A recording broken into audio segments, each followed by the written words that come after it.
Hello, good afternoon, my friends. Welcome back to my YouTube channel.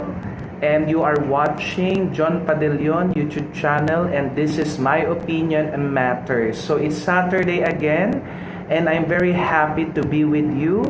And today we shall have another round of meaningful and fruitful discussion on this my opinion matters. So for those who are new subscribers, my new friends on the YouTube, those who are watching right now, good afternoon. I hope you have eaten your lunch already, and thank you very much for always supporting this YouTube channel. So this is John Padillon YouTube channel, and every Saturday I am doing a live stream on this program, My Opinion Matters. So this is a learning discussion of the different topics in social science and also the different issues, social, political, economic, and other interesting issues that might get your interest. So thank you very much for always supporting my channel, and please, if you want to be part of my advocacy of helping, of spreading what you call this vital, essential information to other people, so that we will increase our political literacy, and at the same time we will be well informed of the things that are happening around us. So please do share and subscribe. Okay, most especially share this video to your friends, loved ones, and relatives. Alright, so for this afternoon, we shall explore and dig deeper on this topic, the Filipino Resiliency. Alright, we know what happened on the parts of Bicol, Catanduanes, Rizal, and Marikina, Cagayan, that our Filipino brethren, our countrymen, they were devastated or greatly affected by the recent typhoon Ulysses, and the people, of the places that I mentioned a while ago, they are actually needing our help. Okay, that's why they are asking for our financial assistance, donation, and also prayers,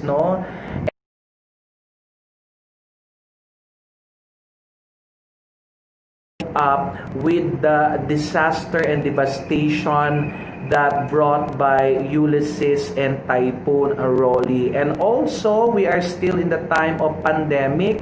It's good that the number of cases in our country are already decreasing, especially in the NCR. Yesterday, from the news that I have watched, and I heard that the cases in the NCR is less than 1,000 already. So there is, and what is another good news that I was able to read last time is there is already a vaccine. The Moderna and the Pfizer was already able to come up with the vaccine, and the reliability is I think 94 to 95%. In a few weeks, or siguro next month or less than a month, we shall have it will be available already on the market.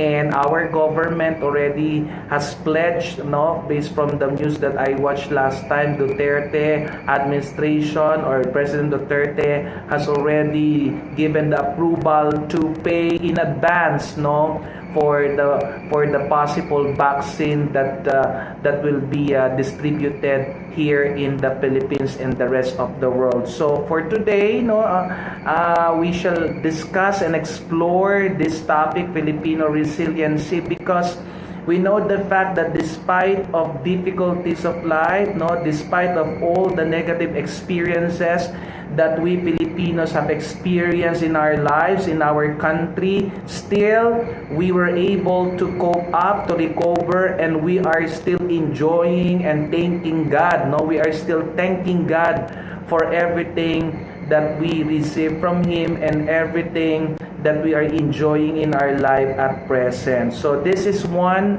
thing that the traits, no, this is one of the positive traits of Filipino of being resilient. But last week, no, on the social media and all over the news, this resilience, the word resiliency or resilience has been politicized, and many politicians have been uttered or used the word resilience, no, most especially in describing the victims of this typhoon Ulysses and also Rolly. And there are personalities, no, from the beauty pageant, no, also in her interview mentioned the word resiliency, and for her, resiliency should not be used, should not be abused more often, but according to her, the government should also do their part in order to help these Filipinos to recover and cope up, no, and to what we call it quickly recover from the disasters or the problems that brought by the typhoon Ulysses and Rolly. And for this afternoon, no, it is very important for us to really understand ano nga ba talaga itong resilience na to, or what we call Filipino resiliency. Now, when we first, let us try to define, no, and to explain what do we mean by resilience, no. Now, in the dictionary of Encarta, no, when you say resilience, it is the speedy recovery from the problems. Okay, so that is resiliency. That is our ability to recover quickly or to cope up, no, quickly from the setbacks or the problems that we encountered and facing in our lives rather. So that is resilience. And more often, no, the bamboo is actually used as a symbol for the word resiliency because of the characteristic of this bamboo grass, no, that it is elastic. It means to say that whenever there's a strong typhoon or the strong wind or rain, the tendency is the bamboo is just, following or goes along, swaying, goes along with the turbulence or the strong wind and the rain. So it is elastic, no? And after the typhoon, the tendency of this bamboo grass is to recover kasi ito is nag-e-erect or it stands again after the strong wind and strong rain. So that is the figure or the symbol of resiliency. It is actually associated to a bamboo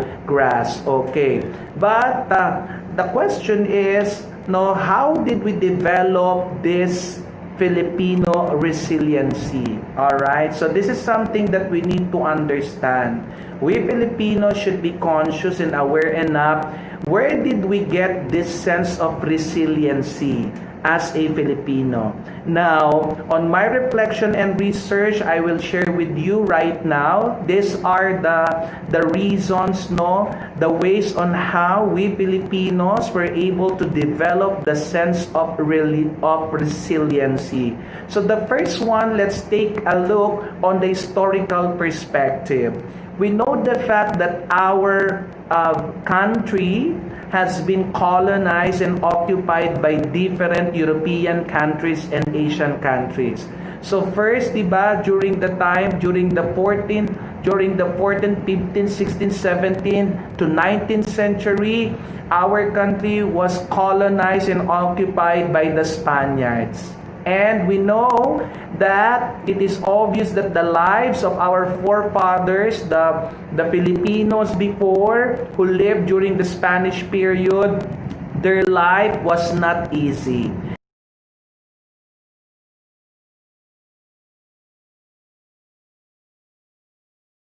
Authorities, they were able to develop what we call strong the strong character of being resilient. All right? So that is when we look at it, no, the hardship actually that we are experiencing, they were able to develop what we call the strong character of being resilient. All right? So that is when we look at it, no, the hardship actually that we are experiencing and also experienced by Filipinos during Spanish period, it's something that is developed the strength and courage and resiliency of our forefathers. All the abuses, they were able to recover and to cope up and to stand up, no, and to fight against those Spanish authorities, the Spanish government, and we were able to witness the bloody revolutions, no, and the different battles that happened, no, organized by our Filipino heroes like Rizal, Bonifacio, and other Gregorio del Pilar, di ba? And other Filipino heroes, no, that offered their lives in order to win back or to restore the independence, no, of our country. That is why they were able to develop what we call the sense of resiliency. And after the Spanish period, we know that what you call this treatment, no, there are negative treatments and negative, and somehow this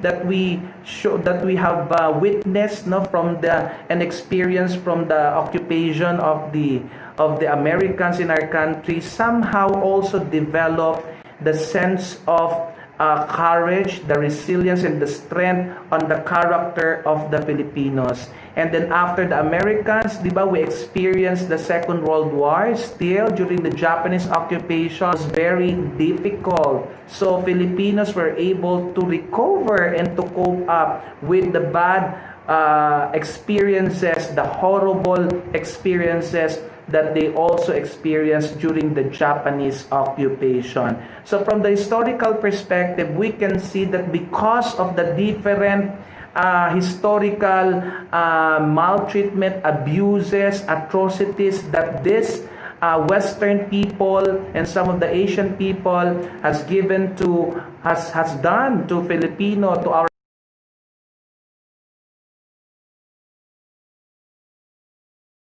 they were able to develop the sense of resiliency, the courage, and also they were able to find solution on how to continue living their life into a normal state. See? So that's the historical perspective. Another thing is, so we believe that God, our faith in God, that God, no matter how difficult life is, God will always be there and God will not abandon us, because we believe of the promise that God has given us, that Jesus Christ has given us, that after all these difficulties of life, there will be hope and there will be a good life waiting for us to receive after or in the next life. That is why, no, we Filipinos as Catholic, we always believe on the what you call this resurrection, no, on the concept of resurrection, that there is really a promising life after this present life that we have. And that resurrection, no, it was witnessed by the apostles, no, it was written on the Bible, and we believe and we are hoping that when we live our life according to the what you call this the example of Jesus Christ, no, we too are also hoping that after this life, we shall experience what we call this, the beautiful life that Jesus Christ has promised us. And that is the belief for us in what we call resurrection. Okay, so that is something that is very important. The reason why Filipinos are becoming resilient, because we always believe that God will not abandon us. Another thing is Filipinos, it is the values, it is part of the Filipino spirit, the Filipino attitude, and the Filipino values, no, of being resilient. So it's something to do with the family orientation that we have, no, our forefathers, no, they actually taught and taught this value of being resilient, and then our parents and our relatives are also has taught us the value of resiliency. So meaning to say, resiliency was first formed among our families or with our families, and it is our parents, they are the ones who taught us the value and the meaning of resiliency. And we know the fact that family, it is the basic unity of it is a basic unit of the society, and therefore, diba, it is our parents, the family, who first taught us of the value and the importance of resiliency. And this is something to do with the concept of socialization, no? The concept of, when you say socialization, this is on how you interact and how you pass the values and the culture and tradition to other people. And we know that when we talk about socialization, family is one of the agents of socialization. So we learn the concept, we learn the process, and we learn the importance of resiliency to first in our family, and then second in the different institutions that we have at present. So the church is an example of institution, the school is also the example of institution, the government is also an example of institution. So through the process of this institutionalization, all of us were educated and all of us were properly educated on the value of resiliency and the importance of being resilient, most especially during the time, during our present time we're in pandemic is still, or the COVID-19 is still here. It is not yet gone, di ba?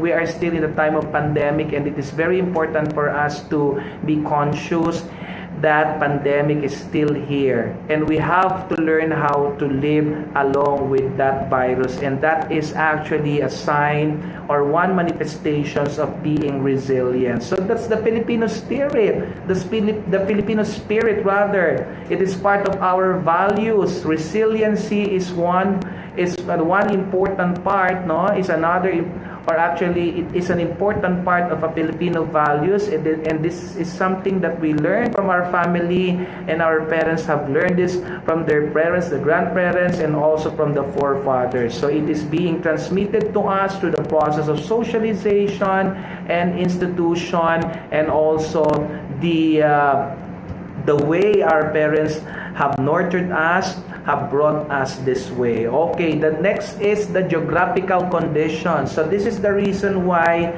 we develop resiliency, because of our geographical condition and location. So we know the fact that our country, geographically speaking, our country is located, no, in at the Pacific Ocean, no, and we know that in the Pacific Ocean, this is where the typhoon is developed, diba? That is why it is for a longest period of time before and until today, we are experiencing the different typhoons, diba? This is not new to us. Even our forefathers, those Filipinos who were able to live before us, they also experienced different kinds of typhoons. Some of them are strong, some of them are not that strong. So we cannot prevent our country from experiencing typhoon. Why? Because our country is actually situated on the Pacific Ocean, which is a place where typhoon is being developed. So another thing, our country also is located on what we call the ring, or the ring of fire. Okay, so the ring of fire, it is in the Pacific, where our country is also located. In the ring of fire, this is the countries where they experience frequent earthquakes, and also eruption of the volcanoes. So as we can see, the topography and the geography of our country, it is surrounded by different hazards. Our location, okay, on the globe, on the map, it is actually a location full of challenging hazards. And these hazards, because of these locations of our country, it gives us different kinds of disasters and calamities. So this condition, this situation, this challenge all Filipinos to be creative, in order to continue, in order to cope up and to recover from these calamities and disasters. We were able to develop our sense of creativity. Naging madiskarte. The term is diskarte sa buhay. Okay? So that is the sense of creativity. As human being, as Filipinos, we have the ability and the capacity to always stand up and to find new solution, diba, on our problems, and that is being resilience. Because when you find solution, when you practice your creativity and solving your problem, that is already making you to to quickly recover and to stand again from the setbacks and the problems that you have experienced or encountered in life. And sad to say, for the longest years that our country has been existing on this earth, or has been existed on this earth, we know the fact that our country, we are surrounded by different hazards and danger. But until now, we have not learned from those, hazard. We have not learned from the past calamities and disaster and typhoons that we already experienced. Until now, there are casualties, loss of properties. Until now, same problems are being experienced by us, despite the fact that our country has been around hundreds of years. Until now, we have not come up with a solid, effective, and efficient solution in order to mitigate and to remove the danger in our community, the danger in our country, and also danger in the lives and the properties of Filipino people. How come until now the government has not come up with effective, efficient, and really right solution in order for us to be resilient, to be prepared, and also for us to really educated in terms of the different disasters and calamities that we are experiencing at present. It's good that there is the government during the time of Duterte. It's good that the National Disaster Risk Reduction Management Council was actually created. And It's good that in the K-12 curriculum, no, the disaster preparedness has been already included in the K-12 curriculum. But the question is, why not? Why now? Okay, why now that it seems that it is already late? Because we have been existing as a nation 100 years ago. How come it was only now that these things has been integrated in our education, government, and society? They could have integrated it before, and they could have listened, no, to those environmental expert, okay, and urban planner expert on the climate change, on geography. They could have listened so that they could have created an effective law, no, on how we can help and how we can mitigate, no, the effect of this disaster and calamities in our country, and at the same time on how we can increase the awareness and the consciousness of Filipino people on disaster risk management. Okay? Well, it's better than late than never. That is an old adage. It's good that they already implemented that, but still the problem is like a vicious cycle, no? The problems during calamities and disasters that we're experiencing, these are still the problem that our forefathers have been experiencing before during their lifetime. All right. So, what being resilient will mean what? Okay? So, let's put some face, or what you call this, action and reflection on the word resilience. So what do we mean by the word resilience? No, after what happened to us, after this Ulysses and the Rolly, and now the pandemic, after this pandemic and calamities, after these things, okay, that we experienced, the bad experience that we experienced, that we were able to see and to witness from these calamities, what is now our realization of the word resilience? Ano ngayon ang ating realizasyon? O ano ngayon ang ating refleksyon at pagkakaunawa sa salitang resilience? So first, resilience means it is now the time for the government intervention to take place. Okay? So that is the first. It is very important that the government should really produce a concrete plan on how they are going to help people who are devastated, who are the victim of these typhoons and pandemic. It's about time for the government to give, no, a concrete program on how they will help those people to recover and to cope up.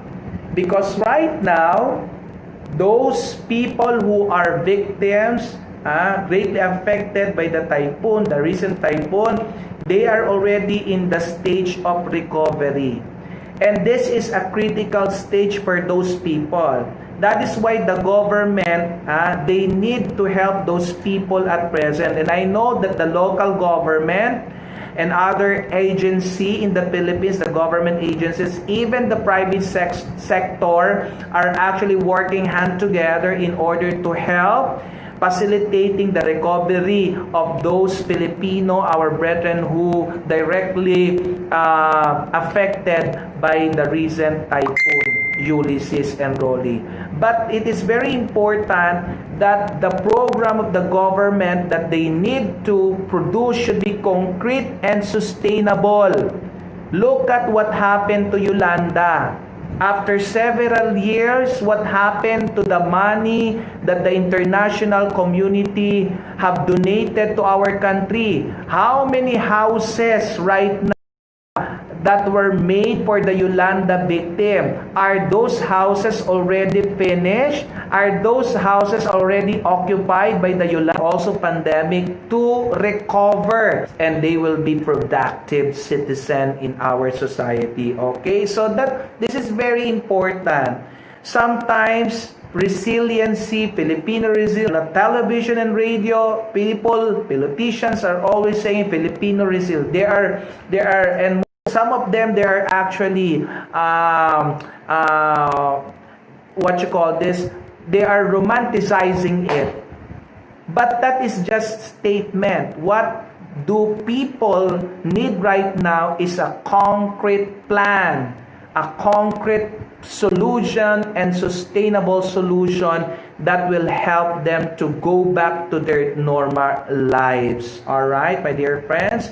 And second, no, resilience, no, in a way, this is what you call this, an opportunity, an invitation for us to have positivity in life.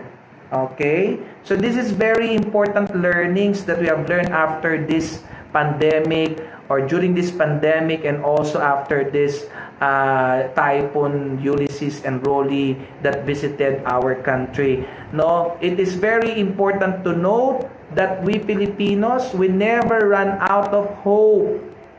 There are interviews that I watched on the GMA wherein people being interviewed in Cagayan, but they're still smiling. They still manage to smile. So meaning to say, Filipino positivity is very much alive. And Filipinos never run out of hope. They always believe that there will be beautiful future, no, waiting for them. Okay, so that is hope. So positivity in life is very important. Third, so we can see here right now that there is a strengthening of our talents and skills.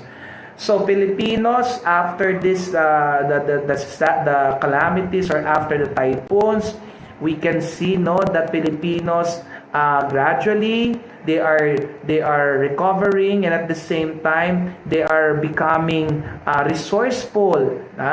Kasi the supply of water, the supply of food is very scarce on the places where directly hit by the typhoon. So meaning to say, the people there, our brethren, our countrymen, they are what you call becoming resourceful on how they will survive a day. So they're becoming creative, they're becoming resourceful. So they're using their talents, they're using their different skills and potential. And this is something that we need to be conscious about. So resiliency is actually developing our creativity, talent, skills, and resourcefulness, even being industrious. Fourth is, this is opportunity for us to what? To assess, evaluate, and reflect on our lives. After the disaster, after the calamities and this pandemic, this is the perfect time for us to really evaluate how our life is now doing. Okay? How is our life is now doing? Okay? And this is a perfect opportunity for us to assess, okay? How are we able to cope up? Are we coping up, or we are still struggling on the different problems that we are experiencing on life? So this is something that we need to pay attention. We need to really assess and evaluate our life at present. And we need to know what are these external factors that are directly influencing our life, and what are these internal factors within ourselves that are contributing to the experiences that we are actually facing at present. That is very important for us to assess our personality, our life, in order for us to know if we are coping up or we are actually struggling on the condition that we are in. And finally, we can see the bayanihan spirit. We can see the unity, we can see the cooperation of many Filipinos, helping each other, most especially the different institutions from the government, the NGO, the non-governmental agency or organization, or the different people, organizations in our country who are actually they created a donation drive. There are different activities related to giving of relief, giving of ayuda, of donation to our brethren or fellow countrymen who are directly affected by the recent typhoon that hit our country. So there is what we call the Bayanihan spirit, and I really admire one of the radio stations that I was listening before. No, I heard over them na sino pa ang tutulong sa Pilipino kundi kapwa to Pilipino. So that is a very good statement, and that is true. Okay, we cannot rely in other countries, and we should be conscious and mindful that in times of trouble, in times of difficulties, it is only Filipinos who will help Filipinos, and that is very important note that we need to understand, and we need to pay attention, most especially during this time of pandemic and disaster. So, thank you very much once again for joining me in this discussion for this Saturday. Next Saturday, I will have another discussion. So, if you have any comments, question, please feel free to type your question and comments on the chat box, and later on or next Saturday, I'll be answering all your comments, queries, and suggestions. Alright, so thank you very much for all who have tuned in, and please do share and share this video and subscribe, and also watch the other videos that I have on my YouTube channel. It's John Padillon.